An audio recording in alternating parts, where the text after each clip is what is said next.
everybody, and welcome to the PHLY Sixers Show on a Friday afternoon, presented by Rothman Orthopedics. My name is Rich Hofmann. I am sitting in with Tyler Zulli. Hey. I believe we're going to have the guys call in from Vegas if they can find a way to get to us, but we are here, and we are going to talk a little bit of hoops after 4 Summer League games for your Philadelphia 76ers. Last night, not a very good game, I got to say, Tyler.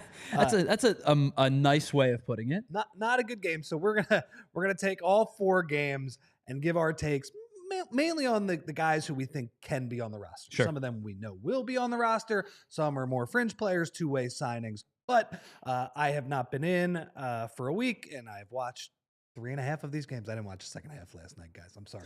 I couldn't do it. I don't blame you. You probably would have had more success just staring at the static, like Poltergeist style, than watching the second half of that game. So hopefully for tomorrow's game, VJ Edgecombe can come back because, boy, I mean, the Sixers really need him. Actually, weirdly, Tyler, he's had this thumb issue this week, and I also have a thumb issue this week. Really? From playing hoops. Yeah. You're playing through. Well, I didn't play. I played. What's he up to? Come on. Well, you're right. I'm typing through it, and I'm podcasting through it. That is not fun. Like catching the basketball with a thumb contusion, thumb sprain, whatever it is, even if it's not a big deal, not a lot of fun. So hopefully he comes back and plays. But I also understand them wanting to be cautious with him. Like as much as it would be nice to see him play in the summer league, and I think there's probably a lot of value in him playing in these games. If he's banged up, like it's not worth it. Yeah, I mean, I think the running gag is like, who but the Sixers, right? Like, this is just the type of stuff that happens routinely to the Sixers. You could go down the litany of injuries and freak things and Colangelo burners that have happened over the last couple of years, where the Sixers kind of finally get a stroke of good luck, not only keep their pick, but move up to the number 3 overall pick, get a kid who looks like he can play, puts up 27 in the first game, and then the injury happens. And I think that's kind of the running joke over the last week is that, you know, this is just another in the long line of who but the Sixers things that could certainly happen. But I do think there would be value in him playing these games. But I also do know that it's July, and I would much prefer VJ Edgecombe's name to be called in the end of October and healthy and ready to go than opposed to what we're, you know, forcing him into a rushed action in what is basically exhibition games for a guy that we know is going to make the roster. You know, if this were a second-round pick, maybe he would push to play a little bit. If this were an unrestricted or undrafted free agent, he'd probably try to do whatever he could to get out there. But we're talking about the number 3 overall pick in the draft and a guy who, I mean, really wowed us in that first game. I quite frankly, if the Sixers said, you're good, you're done after game 1, even pre-thumb injury, I don't know if I would argue with it. The big reason you want to see him play more is because this team's point guard situation, when he doesn't play, is pretty rough. It's a lot of shoot first guys. They got completely locked up by the summer San Antonio Spurs last night. And it's ironic, Tyler, because we thought giving VJ the ball, letting him be point VJ, was probably going to take him out of his comfort zone a little bit. And that might be the case, but he's still probably, I mean, he clearly has run the best offense for this team through 4 games in that first game. So let's start with the positive, and that is his game. I know the guys talked about it, I believe, a couple of podcasts ago on Monday after the weekend. I was wowed by him, man. I was really impressed, for sure, man. He was way better than I even thought he'd be. And I said on draft night I would have taken him with the number 3 overall pick. They put the ball in his hands, scores 28 points. I know people point out he took 27 shots. You know, Tyler, I think in Summer League, I'm not really looking for efficiency as much. And man, I mean, you know, we saw Cooper Flagg last night. 5 for 21 last night. I still think Cooper Flagg's going to be pretty darn good. Right Yeah. I think he'll be okay. But a lot of the times it's like, can you even create good shots against these guys? Because in Summer League, you're playing against a bunch of guys who are hungry. And it's very physical basketball. The refs are calling a million fouls, but it's guys who might not have the skill of NBA players, but the athleticism is generally there. They're really playing hard for either NBA contracts, G League contracts, European contracts, whatever. So there is, you know, as much as Summer League sometimes gets looked down on, there is a level of intensity that's there. It's just the the teamwork is not always there. For sure. People are not always on the same page, which is why the point guard position is very important. And in that first game, I thought VJ Edgecombe acquitted himself. He did an excellent job as the Sixers' primary ball handler. And, Tyler, before VJ got drafted, the big question for him is, okay, great athlete. Mhm. Looks like he's going to be able to shoot it at least off the catch. But there were questions about like what do his ball skills look like? Like what level of ball handler is he? If you're trying to draft a star level player at that height, and I know he measured a little bit bigger than we thought. He's kind of he's a bigger two guard, I would say, for NBA size. But at that size, you need to be able to do something with the ball in your hands. And one of the things that struck me is that yes, his handle is not at an elite level, but one of the things about playing in the NBA is that even in summer league, you see it, you have more space than in college basketball. Sure. College basketball, you have to handle in tight spaces. Depending on your team, like people might just pack the paint against you guys. And he played on a Baylor team that was not great at 3-point shooting, and he was not even the primary ball handler on that team. So with let's say a facsimile of NBA spacing in Utah, you saw that, okay, while his handle is not like super advanced, it's functional enough that he can get to his spots with NBA spacing, which was cool to see.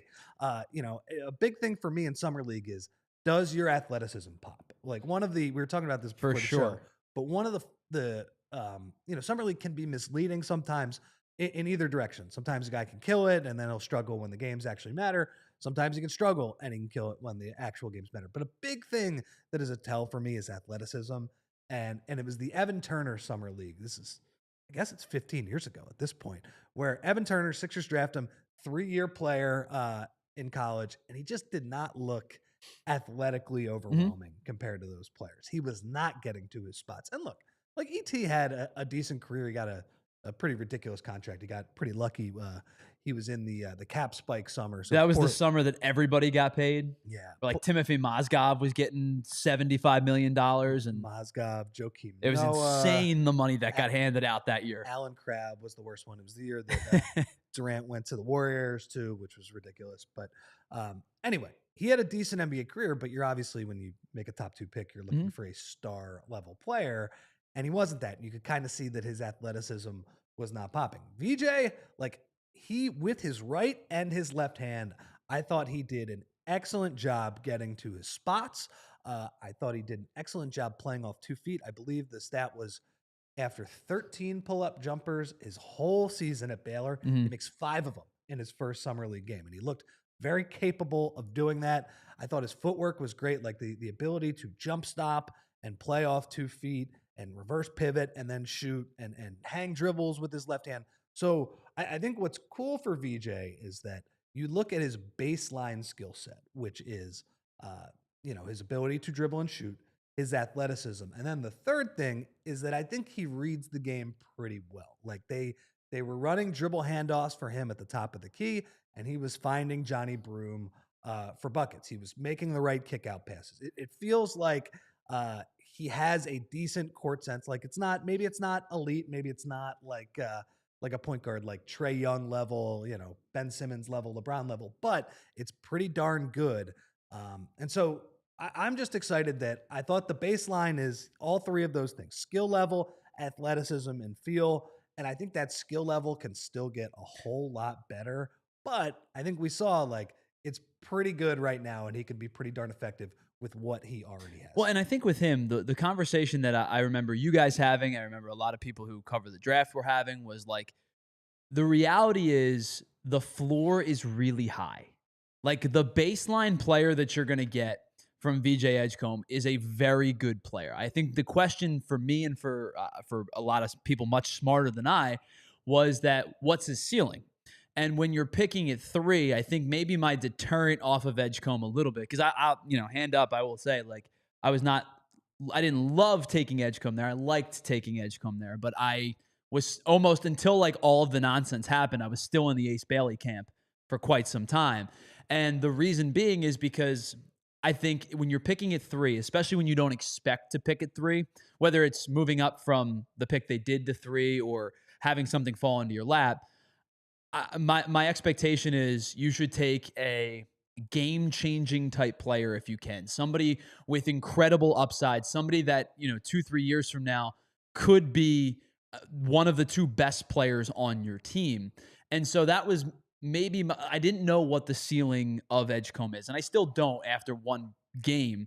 But my fears in a very small sample size and in a summer league sample size on top of that have been quelled by what I saw in that first game with everything that you just laid out. Better ball handling than we expected. Creation was there. Shot, catch and shoot was there.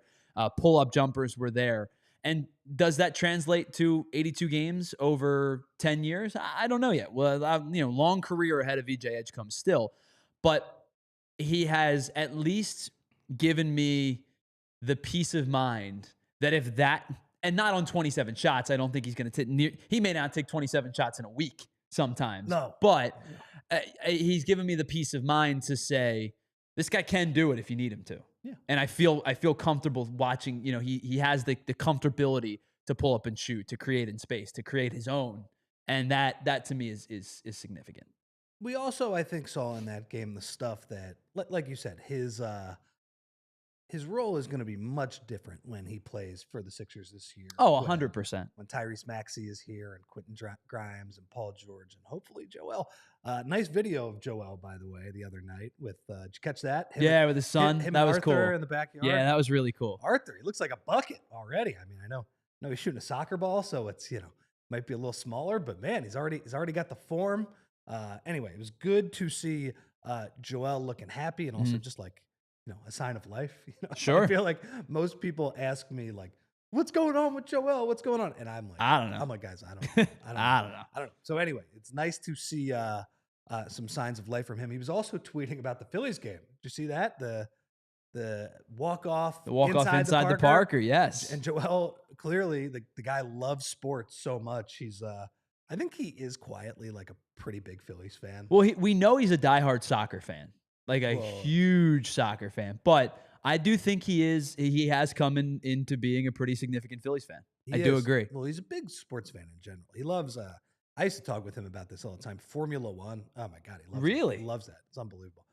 So interesting. Yeah, he just, and his teammates will all tell you, like, he's just watching sports. And he watches the NBA a lot too on his phone and stuff. He loves watching it. But anyway, I think quietly he's a pretty big Phillies fan. He did make a mistake though, and he was like, I think he said that one felt worse than the Lindor home run. And I big was time like, disagree, but I was like, Joe, that was pretty bad. I was turning the TV off angry up the other night. I was like, I'm not sure it felt quite that bad. So anyway, he actually he deleted those tweets. Nice to see signs of life from him. Hopefully he's going to be back like for training camp. Like you said. Anyway, VJ not going to be the guy who's taking 27 shots during the season, at least initially, but it's nice to see that he had it in him. And I think we also saw the kind of more scaled down things that we'd see from him. He had a couple of excellent offensive rebounds where he just comes flying in out of nowhere. And that's a lot of NBA basketball now where it's like, the Houston Rockets, they weren't a very good offensive team last year, but they just created so many extra opportunities. And that's become such a bigger part of the game compared to, let's say, 10 years ago, like a big Doc Rivers thing that was, he kind of started the trend. Just get back on defense. Like, let's not give up transition buckets. The league has shifted completely away from that. It's like, let's crash the glass and let's get back on defense at the same time. We can do both of those things. Anyway, the Sixers were awful at that last year. He's definitely going to help in that regard. And you bring up the Rockets, right? You're right. Just about midway point, 13th in points per game last year, 4th in defensive rating, 110.8. So their net rating ends up being 7th because of those numbers that you just brought up. I do think there is a way to win that way. I know we saw a Oklahoma City team that likes to get out in space and run you, and they run deep, right? So they have 8-9 guys that they trust, so they have the ability to kind of just like in the fourth quarter you're gassed and they're not, and it's why they win a lot of games, and they're also really, really good. But I do think there is a formula. Like Houston won 53 games last year. Only the Thunder won more. Yeah. So I agree with you. I do think there is a formula to that level of success. The Sixers were bad for a lot of reasons because guys were hurt. And of course, Darkness made the joke that Arthur grabbed his knee like his old man. That ain't right, man. That ain't right. No, but part of the reason was that they were old and small Mhm. and unathletic. And like, look, VJ's not going to help the small part because he's not a huge player, but the old and unathletic part he can certainly chip in. Man, Meatloaf told me 2 out of 3 ain't bad, That's not so bad. Yeah, I'll live with it. 100%. That's the corniest joke I'll tell tonight. Yeah, I mean, my God, you're aging us up like 5 decades. My mom, Uh, big Meatloaf fan. So I do want to ask you with the VJ situation, if you were Nick Nurse and you were setting out the rotation, is your rotation Maxey Grimes and then VJ and McCain coming off the bench? Yeah, I mean, that's the weird thing about this roster right now, and the guys have talked about it, is that, and I don't really blame the Sixers for what they have done because their resources have been pretty limited. I think it would have been nice to get Yabu back Mhm. on that contract, even though I'm not the biggest Yabu fan in the world. I'm the biggest fan of him as a person Sure. and kind of a culture guy, and I really enjoy how hard he plays. But I also see the limitations on the court. But for that contract that the Knicks signed him for, I actually think that was a pretty good deal. I mean, I genuinely still do ask who's playing power forward on opening night. Well, and that's the issue. I don't know the answer. They're to that not question. a finished product, but on the other hand, things went so poorly last year. They said, look, we're going to draft VJ, and we're not going to draft for immediate need because, frankly, I think Ace Bailey. By the way, I think they made the right pick in VJ. But if you were looking for just a position that might help this team out better, Ace Bailey probably has a better chance of spacing the floor. Sure. And playing the 4 specifically for you. So again, they have very little resources. I mean, they signed Jabari Walker to a 2-way the other day, and I feel like he has a better chance to start than people 13 to 15 on the roster. Sure. Yeah, right. It's Sure. It's kind of a ridiculous team. I'm not too crazy about bringing Kyle Lowry back. Eric Gordon, they had to bring back. So yeah, to answer your question, they have these 4 guards. They have VJ and like you said, they're going to bring back Grimes and then McCain and Maxey. All of these guys have to play. And Maxey's going to play a ton of minutes, but Mhm. those other guys need to play 20 something minutes. So that's why Kyle Lowry, he to me, he can't take off the warm-ups if all those guys are healthy. Yeah, I think this has to feel like and not the same because obviously different position, different players. This has to feel more like a Udonis Haslem contract, like player coach type of thing. Totally. And I understand that, but man, if Eric Gordon and Andre Drummond weren't here, I think I could buy that a little bit more. Mhm. But this team, There's enough vets. they're just lighting roster spots on fire at the end, which again, some of it is Eric Gordon could have been back because they gave him a player option. So that issue was Sure. done last year. So yeah, and whatever. We'll complain about that if he does play in the regular season. But yes, I think you have to play all of these guys, and you have a roster that I think has a lot of talented players. But yeah, it doesn't make a ton of sense on paper when Trendon Watford, Jabari Walker, they're kind of your 4s, maybe Janai Broom, although I haven't been that crazy about what we have seen from him in the summer league. But yeah, it's a little bit of a weird roster going into the season. But last year was so painful that I think just getting a bunch of talented players on the floor, aiming for a little bit more competence in that spot. Mhm. I'm not as worried about not having a finished product of a roster right now. If the team proves to be better than we think and Joel is actually healthy, then we can have those conversations in December and January leading to the trade deadline and maybe trading I mean, somebody. I think between the talent on this roster, even as an incomplete roster, and the injuries that have kind of plagued the Eastern Conference over the last 6 months or so, I do think there is a scenario where this Sixers team is a competent playoff team next Oh, year. yeah. But that relies upon, as for anybody, but really for this team specifically with Embiid, how many games does Embiid play? And if it's 50 plus, I feel really, really good. If it's in the 35, 40 range, you're starting to have a lot of questions. But I do think there is a scenario between the Jason Tatum injury, the Tyrese Halliburton injury, there's one more that I'm missing, I think, right? In the Eastern Conference. Tatum, Halliburton, Cavs. Who else am I missing? Oh, Lillard is. And okay, and Lillard, right? Who obviously they stretched, but they're going to miss him. They would have missed him for the season probably anyway. I think the Cavs are probably the number 1 seed right now, just in terms of total wins. But I think anywhere from, I'm not going to say 2 or 3, but I think anywhere from the 4 to 6 range is very attainable with a healthy Sixers team this year. Yeah. No, I do. I mean, I think, look, man, if Joel gives them anything, they're going to be, decent, right? Like Sure. the East is going to be pretty bad.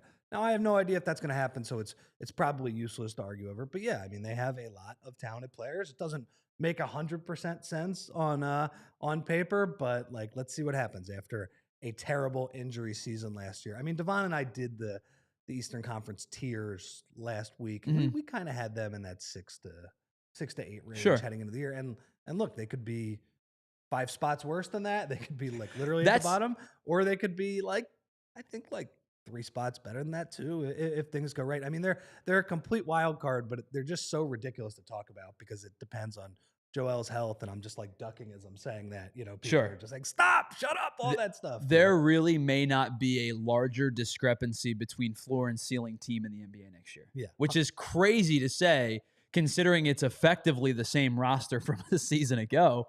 But I think health, obviously, it's the biggest concern. But the discrepancy between the floor and the ceiling of the Sixers team, I think, could be really, really significant this year. Yep. Okay. Well, let's talk. So we talked a little bit about VJ. I do have a couple more thoughts coming after the break, but we will get into Janai Broom. We will get into who else we have? Adem, Bona, Justin Edwards, some of the other Sixers from Summer League. But first, we will hear from a couple of our friends. Guys, Ace Hardware Home Services. Do you have an outlet that you said you would fix last summer? Ace Hardware Home Services, they have that person too, because they're not just the helpful hardware folks, they're also the helpful home service and repair folks.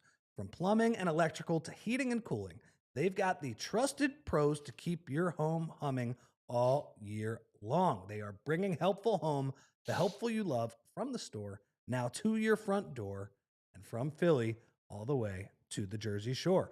And guys, like, it's been raining a lot recently, and you know I've had a ton of issues in my place. You know, from electrical to some flooding issues, and it's brutal. I mean, Tyler, this is the worst weather we've been raining a lot. I haven't noticed. Oh man, what a brutal June what and July. So whether it's the winter and to have your heat kind of cranking and working at its best capabilities, or in the summer and all the issues of keeping your home cool and dry and all of those things, you need to go to Ace Hardware Home Services. There are people in your neighborhoods that can help fix your issues. So guys, visit Ace Hardware Home Services online at acehardwarehomeservices.com to get you started on your next project. All right, so I walked into my garage yesterday and it felt like a sauna. I got to tell you, Devon, this Philadelphia heat, especially coming off a cool period, no joke. All right, so here's what I did. I got like 10 bags of ice, and I made myself an ice bath to stay cool instead of turning on the AC. But why wouldn't you just turn on your air conditioning? Well, I was trying to be energy efficient. Go green, go birds, right? And a little power dribble. Make sure I stay away from it. Yeah, but, instead of icing yourself out, you could just check out Pico's energy saving rebates. They've got deals on Energy Star cooling equipment that actually work, and they cut down your bills. Hold on. So no more ice? Unless it's an ice cold beer, Devon, we don't need to talk about ice. That makes a lot of sense. So everybody just head to pico.com/ways to save. They've got tips for everything. Heating, cooling, lighting, you name it. Don't resort to ice like my friend Devon over here. Well, welcome back to the PHLY Sixers show. Did everybody else's phone blow up? What a moment. Yeah, wow. I mean, pre-recorded commercial where Devon and Kyle zap themselves in, and then as soon as the mics go clear, the phones just go nuts. I was like, my phone is I think I turned the sound off. Anyway, yeah. So that happened. And welcome back to the PHLY Sixers show, presented by Rothman Orthopedics. Tyler, just a couple more notes I had on VJ in terms of what impressed me from him. He had a couple of possessions where I think one way he can get his offense early on, even if they're not going to run a lot of pick and roll for him. He had, I believe, 2 just awesome grab and go possessions where he grabs the defensive rebound and he just pushes it in transition. I would hope he and Tyrese Maxey can kind of have a connection on that, because those are just 2 extremely fast dudes going down the court. Now, he went right by Walter Clayton for a couple of layups and he had a dunk on another one. I just thought he did a really good job. So just getting some of those garbage points, I think he's going to be able to do that. It was a nice blend of the stuff we talked about earlier, which was just self-created half-court buckets, which was probably the most impressive stuff. But he also did kind of the floor-raising role player type stuff as well. So that was good. Look, there are things he's going to need to work on. The guys talked about it the other day.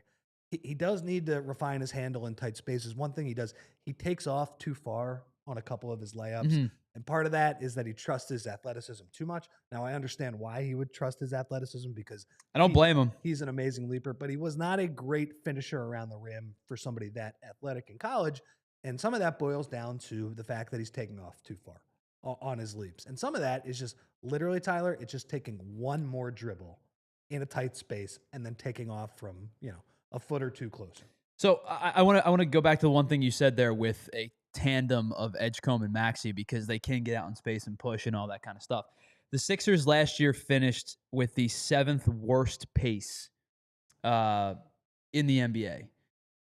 I know that it's not going to change overnight, but if that is something that excites you about the pace that they could play at, are you looking for that tandem to play substantial minutes together then? Because like we talked about it may be Maxey and Grimes to begin, like to start games.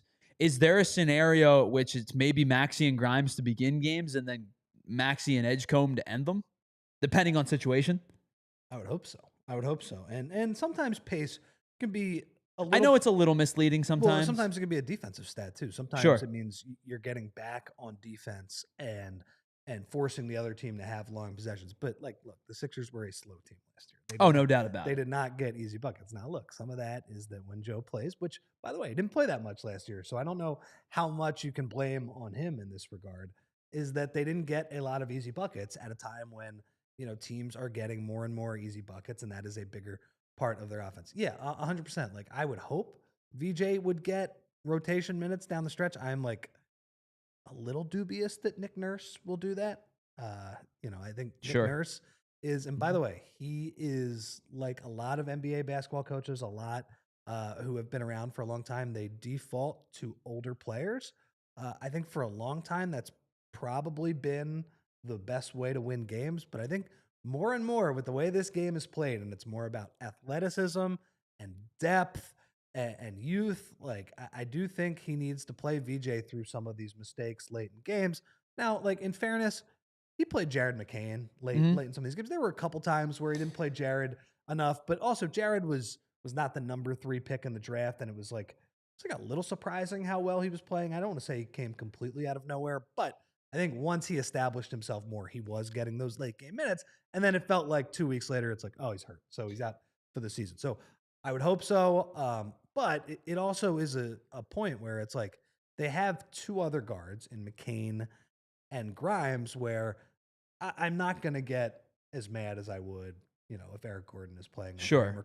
Those guys are young players who are, could be core pieces of this team for a long time. So that how he manages the rotation and how he closes will be important. My guess is VJ will not start right away. So my question, you bring up Nick Nurse, right? And the kind of the propensity to maybe lean on the veterans. And I guess when I default to a coach, perhaps fair or unfair, I think about what their pinnacle was. And obviously Nick Nurse wins an NBA title with the Raptors. Now it makes it a little bit better or a little bit, easier to play quote unquote young guys when your best player was 27 years old, it's not young, but Kawhi Leonard, I firmly believe that season, that individual season, Kawhi Leonard might have been the best player on the planet.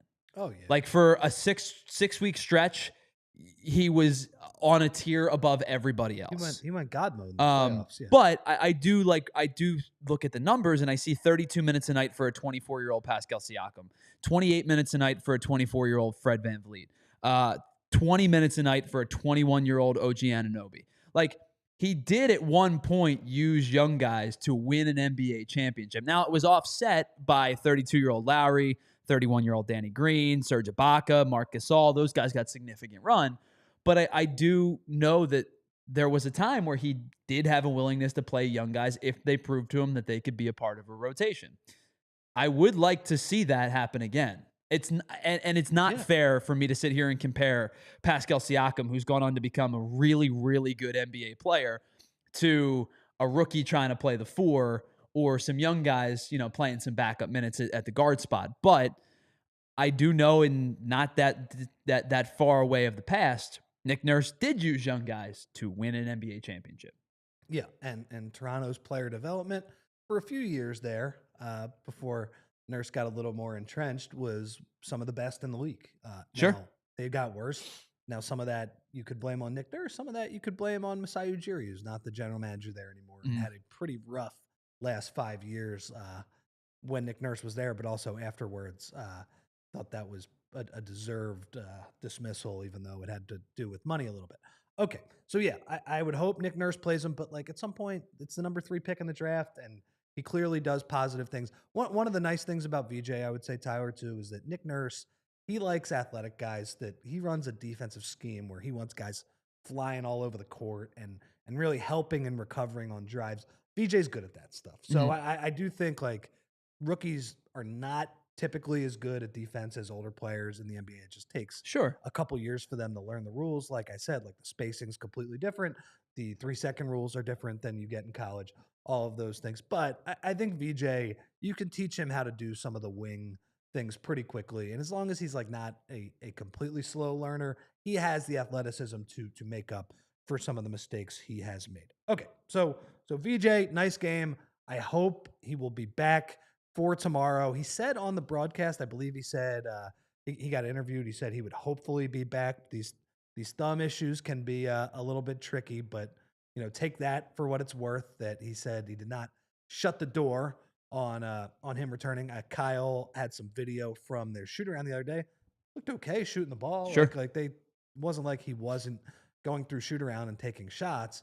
So that would be important. Our guy Money Mar saying that we need to take a shot at the Sixers for the worst constructed summer league roster ever. Yeah, Mar, it's not great. It's a bad team outside of the couple of guys that you expect to make the roster. It's not great.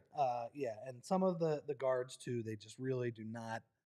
They're not my cup of tea in terms of they just do not get other players involved nearly as much. I mean, there's one guy on the summer league roster currently who has NBA experience, who I'm watching play, and I have questions as to how he was drafted. Who's that? It's Jalen Hood-Schifino. Oh yeah, and I genuinely have questions as to how he was drafted, and he looks terrible. He's not very good. I don't want to really like kill him too much because I don't really think he's a part of this team's plans in the long run. But yeah, I mean, he is a shoot first guard who like is not that great at shooting and handling the ball. Okay, so let's talk about some of the other guys who we saw a lot. I mean, man, I was doing these home game, post game pods at the end of the season.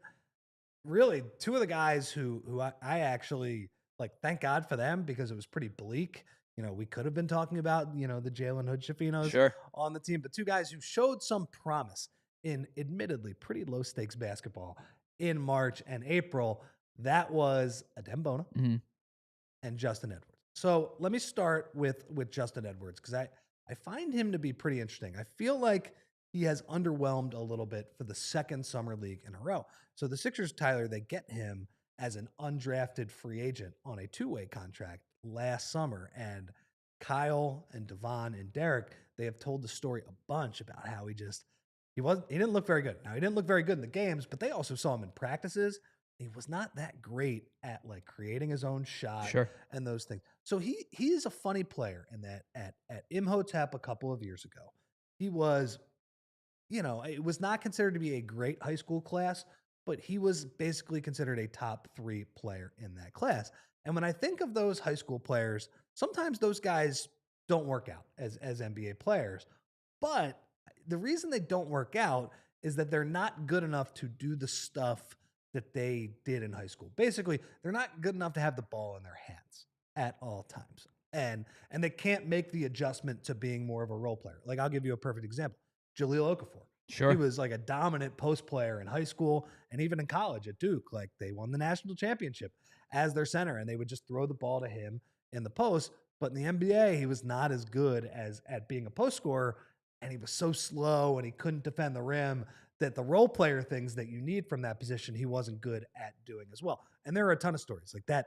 That also can apply to shoot first point guards who just are not, as good at, creating offense for their teammates, things like that. So Justin Edwards, you would think in a summer league situation where the role players on the NBA team, they actually give the ball to them more and put the ball in his hands. You would think he would actually thrive in that situation. No, he's actually not very good at that. Now, I am going to compliment him in that regard. He had proven last year to be a pretty good NBA role player, and he has been the rare high school star to make that transition well, where he's like, all right, I got to be good at just playing on the second side and being a quick catch and shoot guy. And I got to give him a lot of credit. His release on his 3-point shot is like lightning quick. And his best stuff happens when he gets the ball quickly, pump fake, like 1 or 2 dribbles, and is making a very quick move. But if you give him the ball like some of these guards in a pick and roll and say, hey, Justin, create for me, he doesn't really have the wiggle to get by those guys, even in the summer league. So on one hand, am I a little disappointed that we haven't seen a little more from him? Yeah, I am. But on the other hand, I know that when the guards are better, and we talked about it, they have 4 very good young guards, and hopefully they'll have Joel, and hopefully they'll have PG. If Justin does get minutes this year for this team, and I think he is probably going to get some minutes at some point. You always have injuries, and he proved last year to be a pretty good, 5th option, 4th option type guy on a team. All of the stuff that they're asking him to do in summer league, it's not going to be applicable to the season. Yeah, it's funny because, at some point you just get to a point in a season where you say somebody's got to take the shots, right? So there's got to be shots taken in an NBA game, and there's a lot of them, right? But he 15 times from February 2nd to the end of the season, he had double digit shots, and in fact, there was a stretch where it was 10 games in a row from March 16th to March 30th, where he took at least 10 shots. And his efficiency was pretty good in a majority of them. 50%, 47%, a couple of 50%, a 64%, had a couple of clunkers. He was 6 for 18 in a game. But the efficiency ratings for the most part were fairly good in those games. He had a 3-week stretch where he was their best guy. Yeah, right. So, and I'm looking at just the point totals in those games. The point totals come out to be 18, 19, 25, 22, a handful of 19s. The efficiency ratings are good. They translated to points scored. And I do agree with you. I just think in a setting where he can be option number 3 on the floor is actually beneficial to him, as opposed to being option number 1. Yeah, and look, I mean, he's had some of those moments. Frankly, the Thunder game a couple of games ago, he had a couple nice catch and shoot jumpers. I thought so. Look, it's not the biggest deal in the world, but am I a little disappointed that he can't cook some of these guys? Edward mentioned that in the chat, that he can't cook some of these rookies, some of these undrafted players. I'm a little bit disappointed by that, but I also understand that when he gets to the Sixers, his role is going to be different. And frankly, he has demonstrated that he's pretty good in that smaller role. So, I mean, and not to defend the poor play, because it has been poor play. There's no question about it. But I do think there's a point to say, he's not playing with guys that he's relatively familiar with. B, probably not playing with guys that are going to make the roster. And C, again, playing a little bit out of context. Yeah. I think, yes, it's fair to say he's playing poorly. I do think I could foresee a scenario in which things start to mold back into shape towards October, and he's closer to the guy that we saw last year as opposed to the guy in the summer league. I think he's going to be so much better when you're during a regular season, you have a full training camp, you have a bunch of practices, you have the same guys playing together, and not just this thrown together summer league team. Right. When he knows what his role is, but not just that, when the team knows who everybody's role is, right? When it's a functional unit. Because summer league, you throw these guys together, some of these guys are looking for their shots. It's not a very cohesive 5-man unit. And I think you're seeing that Justin Edwards, when he is at his best, I think he needs to be in one of those cohesive 5-man units. All right. We have Devon from Las Vegas in a second after the break, but let's hear from a couple of our friends first.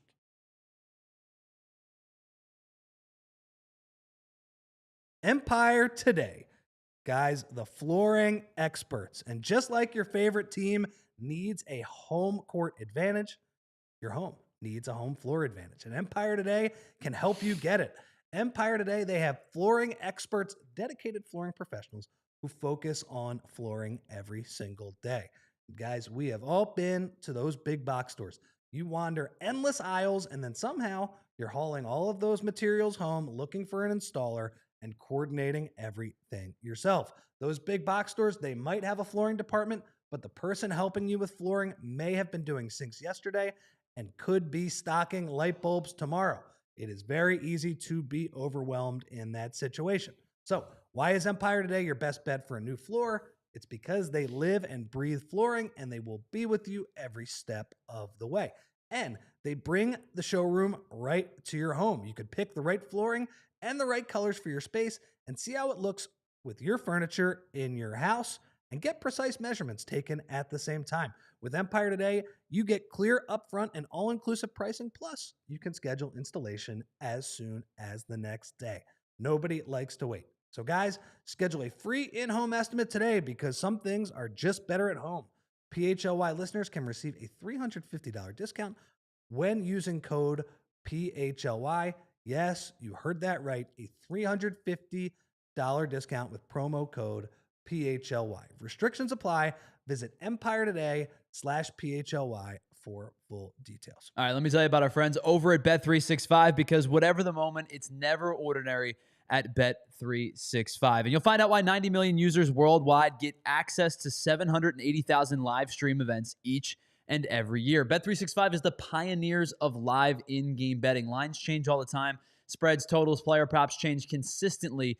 You can get in on all of the live betting action as it happens. And you've heard about the NBA and NHL early payouts. Well, now they're offering a Major League Baseball early payout as well. If your team is up by 5 runs at any point, you get an instant payout on straight bets and parlay selections marked as winners. And of course, new customers to Bet365 get $150 back in bonus bets when you bet just $5. So all you have to do is use the promo code on the bottom of your screen, PHLY365, place a $10 deposit, bet just $5, and no matter if your bet wins or loses, you'll get $150 back in bonus bets. Bonus bets money can be used on spreads, totals, player props, futures, and so much more.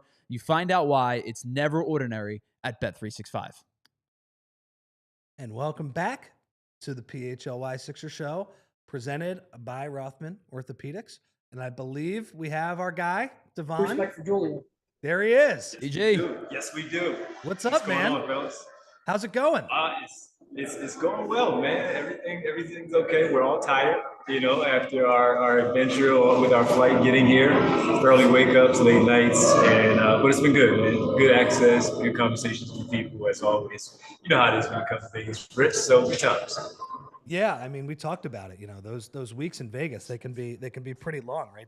Those days, they can bleed together. Yeah. Devon, did the Sixers have did they have like a shoot around today or anything? Did we hear anything about them potentially getting VJ Edgecombe back for the next few games? Because obviously not the most important thing in the world, but in terms of summer league watchability, actually the most important thing in the world. Rich and Tyler, isn't he already clearly the MVP based on the watchability of the 76ers after we've seen him play with them once and them play with them without for the other few games? So, yeah, he for the shoot around on Thursday, what's today? Wednesday? Friday. I don't know what day it is. Yeah, Friday. That's what I mean. Vegas, man. Vegas, man. So yesterday on Thursday, before the game, he was at shoot around. He did go through some of the drills, and he was able to handle the basketball just fine. But because it is, as Daryl Morey and the team have said, it's an exhibition, so they don't want to push it too much, where even though it's a sprain right now, and it looks like he could probably give it a go if it was a meaningful. Now, that doesn't mean that he won't play on Saturday. But for right now, they're just continuing to monitor it, see what the doctors say, and go from there. So, Devon, we just got done talking about Justin Edwards, and numerically not been the greatest of summer leagues for him. Where do you stand on the role that Justin Edwards has currently with this summer league team versus the role we'll probably likely see him with the main roster when the regular season opens up? Are you holding a lot of stock in statistical poor performances from Justin Edwards this summer?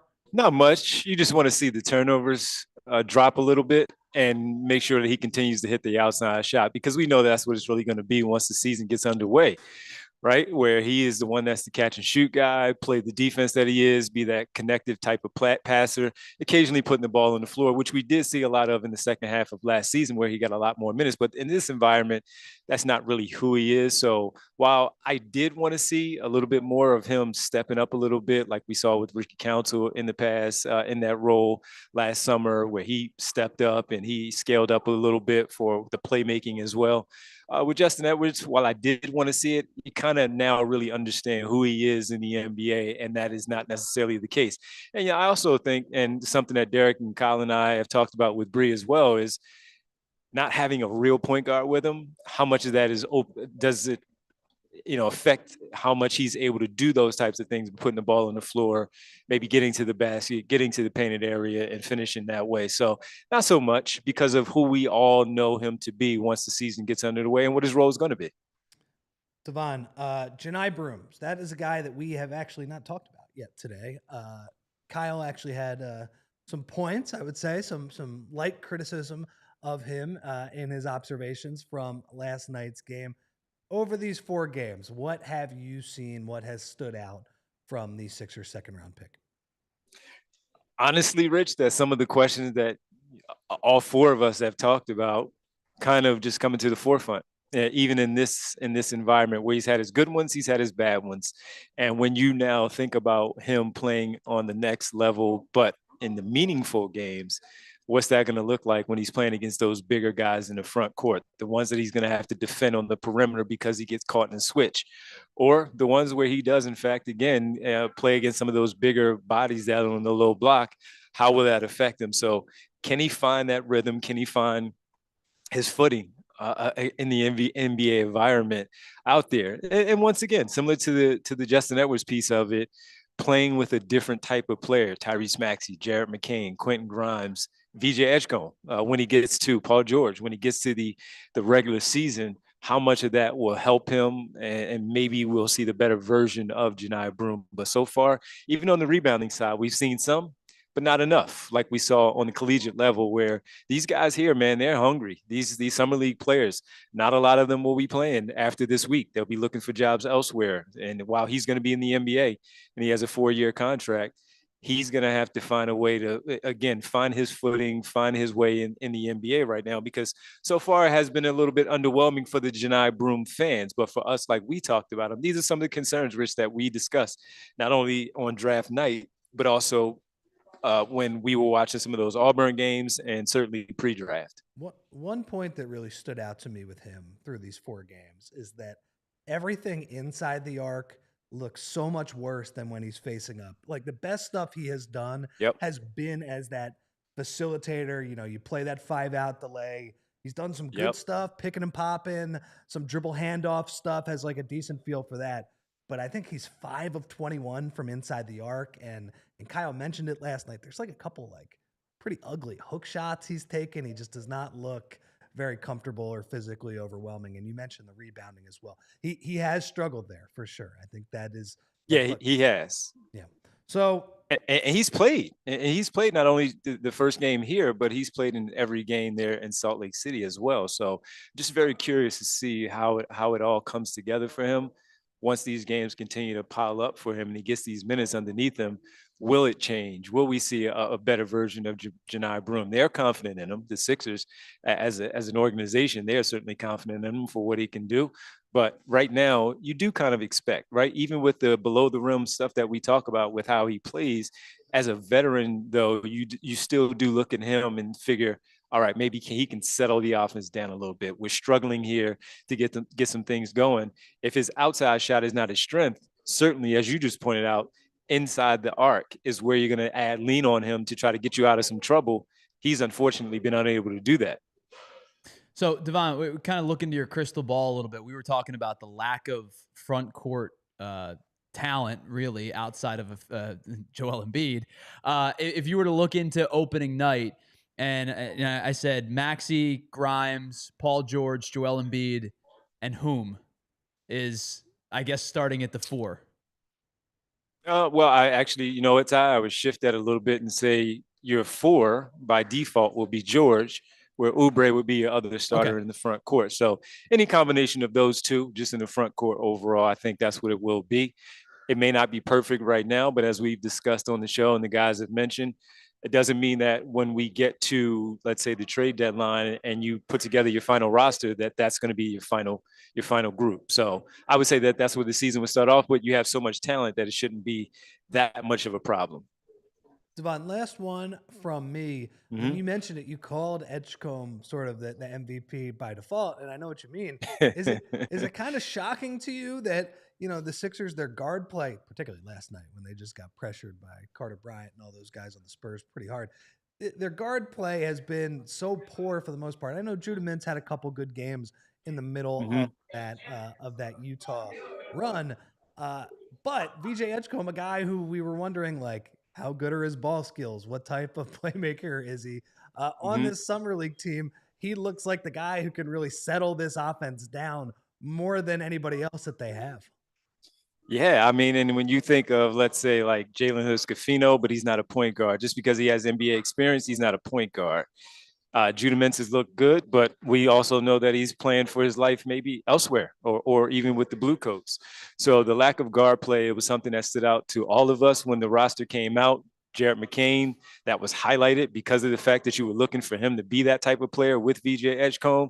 So not having that, and then mentioning Broome and Edwards and not having that type of lead guy to help things out. Yeah, the backcourt doesn't look all that great. And the one disappointment also, and we kind of touched on this a little bit ourselves, was that we had high hopes for Hunter Salas. Now he's coming off the ankle injury, the 2A guy from Wake Forest. Still very intrigued by the player, but has not been able to take advantage of the situation as that guard. Now, he's more of a scorer than he is a lead ball handler. But again, opportunity presents itself, right, Rich and Ty? You got to take advantage of it in any way. And he's been the one that's been talked about as a combo kind of player in this environment, and maybe even with the Blue Coats and maybe with the Sixers when he gets some of those live minutes with the big club. So it's been underwhelming, the backcourt overall, and the players that you have expected, like Salas for me and Derek and Kyle and Bree, that we wanted to see what he could do. And so far, it hasn't been all that great. Now, they have more than enough game where they have 4 more games left, Charlotte on Saturday for the very next one, and we'll see what they do. But the guard play has not been great. Last one for me, Devon. I know you guys are doing a million things out there in Vegas. Incredible coverage for PHLY, but if you get an opportunity to watch any of the other teams or any of the other games this week and this weekend, like, for example, Rasheer Fleming makes his Suns debut tonight. Anybody else around the league that you're intrigued to catch a little bit closer in their summer league action? Certainly. Yeah. We get a chance to see Con Knippel with the Hornets. Hopefully he plays. So that's one on Saturday. Trey Johnson, Jeremiah Fears, some of our favorites. Rasheer Fleming, would like to see him as well. And so those are the main ones for me in particular that I would like to see. And hopefully we get a chance to catch a few of their minutes while they're out there on the floor as well. All right. I think that'll wrap it up, man. That'll wrap it up. Yeah, man. Enjoy your weekend in Vegas. Little hoops, little Vegas, hopefully for you. And we'll see. I'm tired, but we're all tired, man. We're running on fumes, and we've only been here since late Wednesday night. So yeah, man. That nap this afternoon is gonna hit different. That's the way that place works, man. I'm sure it's. I don't even know. If I get a nap, I don't even know if I wake up after that nap. So I don't even know if I'm doing that. But no, it's been good, man. The access has been good. It's been pretty cool, like always. And where we are right now, I'm sure Rich knows, and he'll tell you, Tyler, later on. But it's cool when you just sit in this lobby where we had to make makeshift. So shout out Bree and Derek, because they had the makeshift studio right here in the lobby of the hotel. Rich, you probably know where we are, and you got players walking through. We just had a team getting ready to head over to whatever gym they're going to. I think it was the Pacers that walked by, getting ready for their game. So this is why you're here as well. It's not just the Sixers, but the interaction, the networking overall, and it's been pretty good. A lot of gossiping goes on over there. All right, man. Yeah, it does.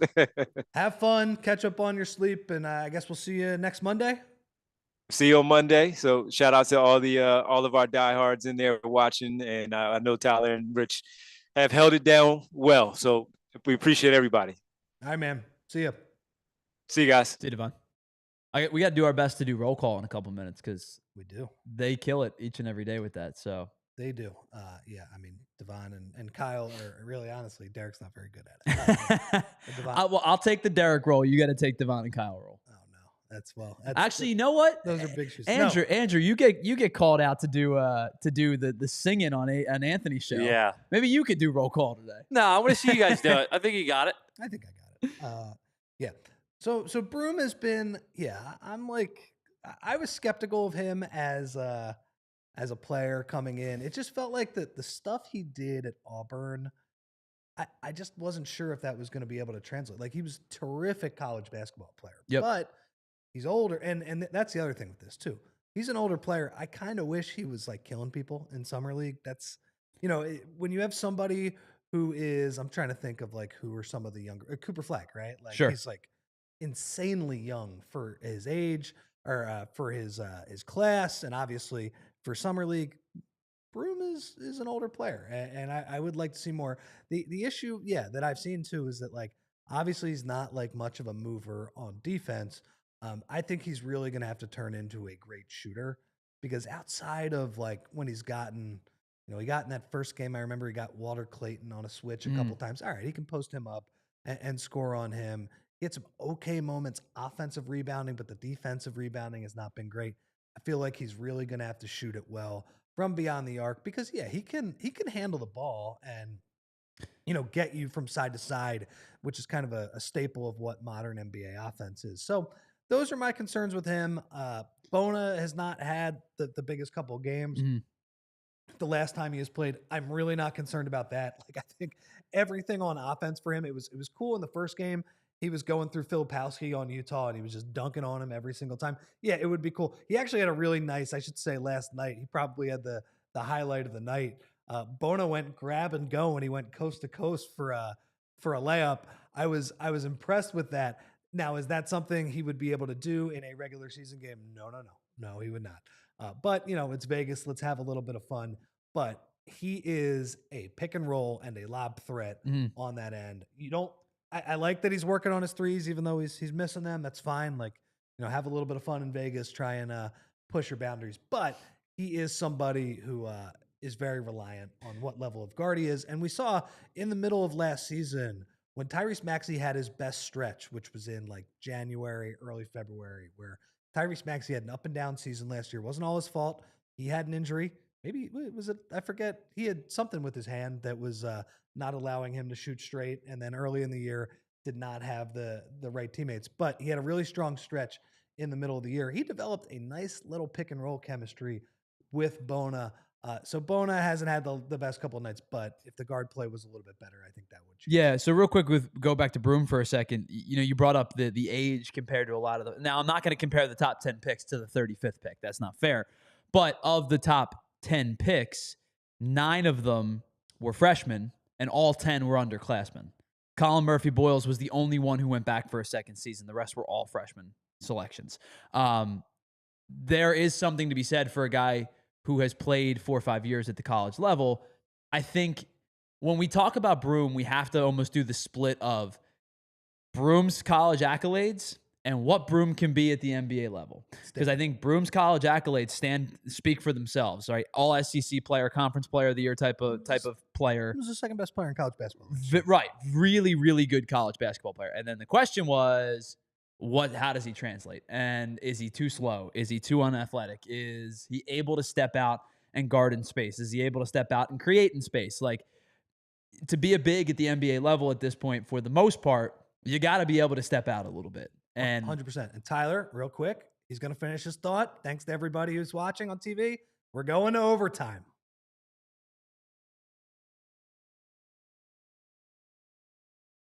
Yeah, and I'm not sure how much of his success translates to the NBA level. And that was my thought when they drafted him. Was all that kept playing in my head was his combine vertical video, where it was like he jumped in between a piece of paper and barely cleared it. See that, yeah. I mean, it's clear. It was like it was almost like a you or me getting up there and doing a vertical jump. You don't want that. I don't know how much of his success is NBA equatable. To me, if you're a backup center, and even if you're a starting center that's like a lower level starting center, because like you have the Jokic's, you have the Joels, you have, probably the center position is pretty deep. There are players who can actually initiate some offense, Sengun, there's a decent amount of players. Anyway, backup centers though, to me, they need like one elite skill. Sure. And that is you can do it in a few ways. You can be a rim protector. Lead shot blocker. Yeah. And that's sort of, I'm trying to think of the player who that's sort of like what you're trying to do with Bona. Although Bona, I think, is the other end where an elite rim runner and lob threat on the offensive. Sure. You can be a great shooter from beyond the arc. That's sort of, Al Horford was a better player than this, but that was when Al Horford is playing the 5 or the backup 5. He can actually give you legit 5-out spacing. And there are other much more limited players than Al Horford who do that. You can be an excellent switch defender. That's how Paul Reed was good for a couple years with the Sixers. Now you also need to play for the right team. And like Paul Reed for 1 year was on the right team with James Harden. 1.5 years. Doc Rivers played DeAndre Jordan over him for some reason. Let's not get into that. But he had 1 year with James Harden where James Harden You're not bitter. did all of the offense for him. And also Paul Reed was a switch defender and James Harden could only play in switch heavy defense. My problem with Broome is I'm not sure he's really great at any of those things. So I think he's really going to have to shoot it from beyond the arc. Now, I will say he's had some games where it looked okay shooting it. Like he made a couple corner three. He made an above the break 3 in the, I believe it was the Memphis game. Yeah, I think it was the Memphis game. So that was pretty good. Shots like the form's not amazing, but I appreciate that he has the confidence and the quick release. But I will say the one thing too. That's my worry. That I think everybody recognizes this. Like you're not going to be able to stay on the floor if you can't shoot free throws, and he's not a good free throw shooter. No, it was 50% last year, maybe even below.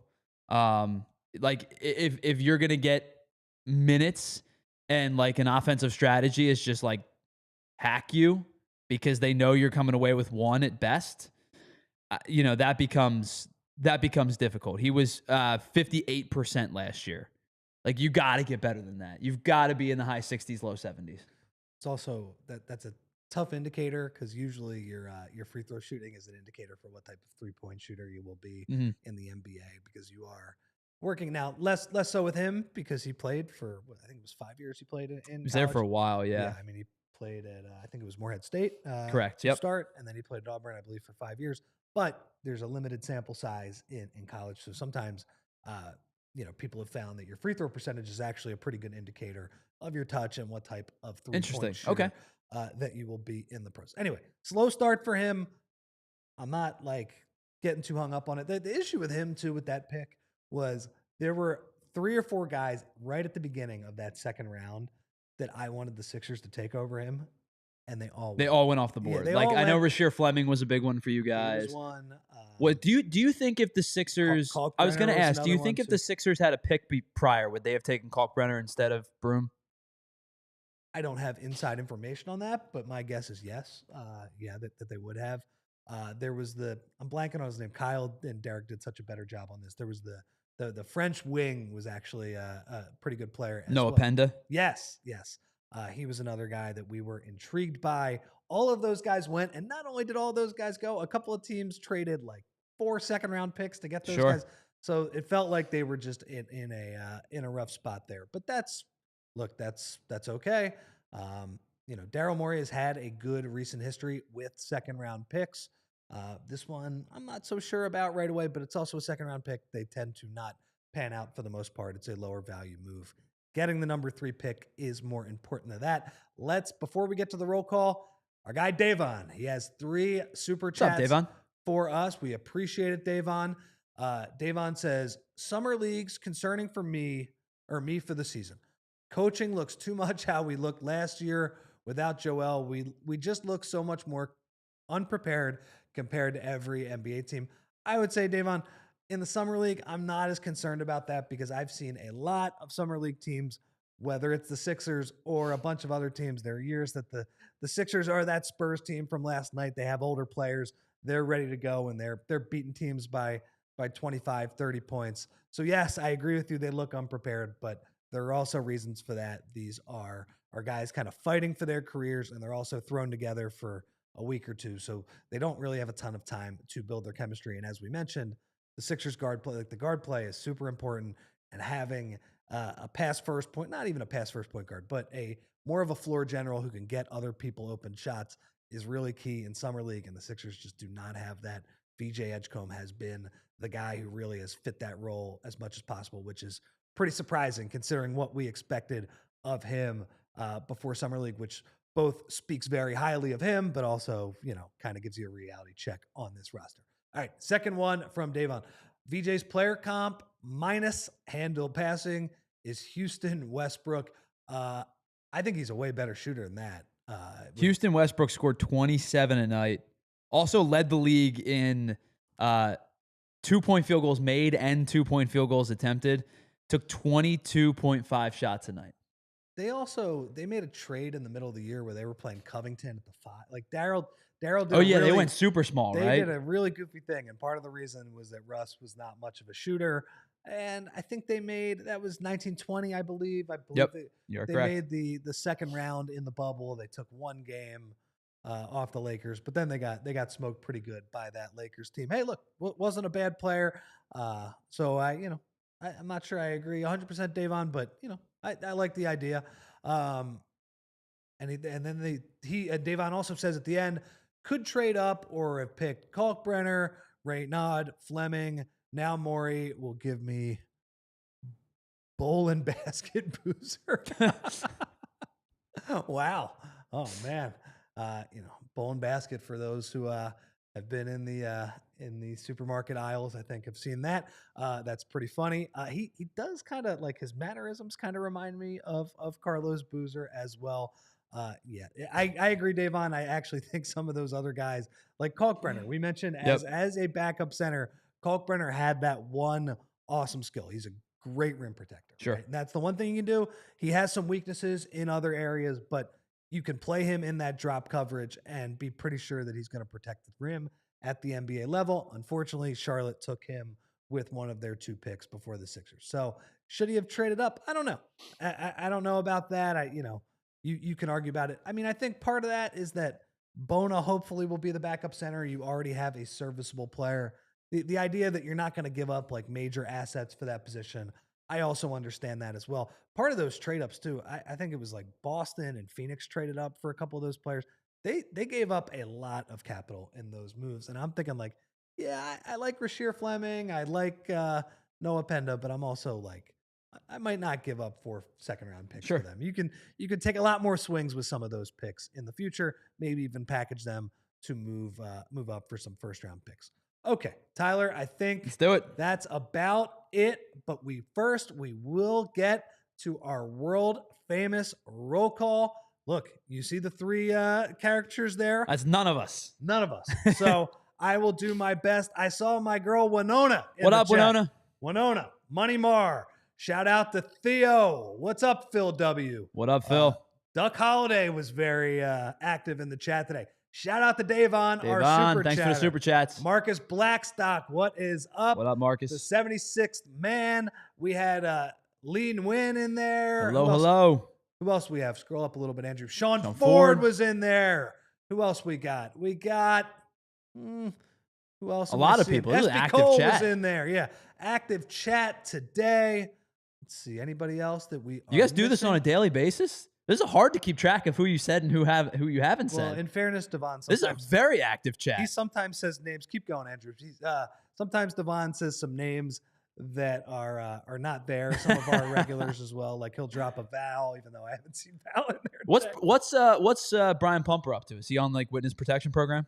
I don't know. After not drafting didn't Ace? Ace have a good he had a good second game, I think. So, maybe he was up there. Edward King, what's up? Aubrey Davis, what's up? So shout out to everybody.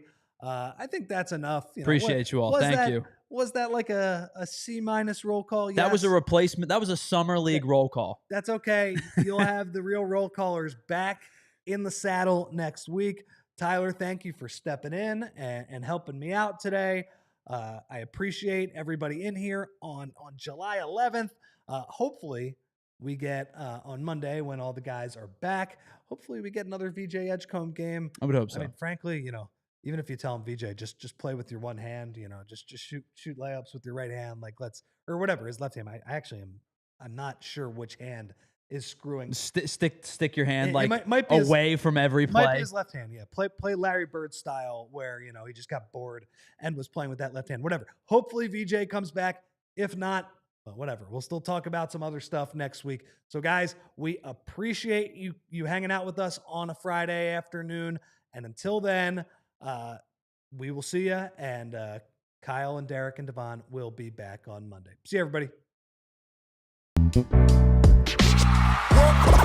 We all silly like the mayor.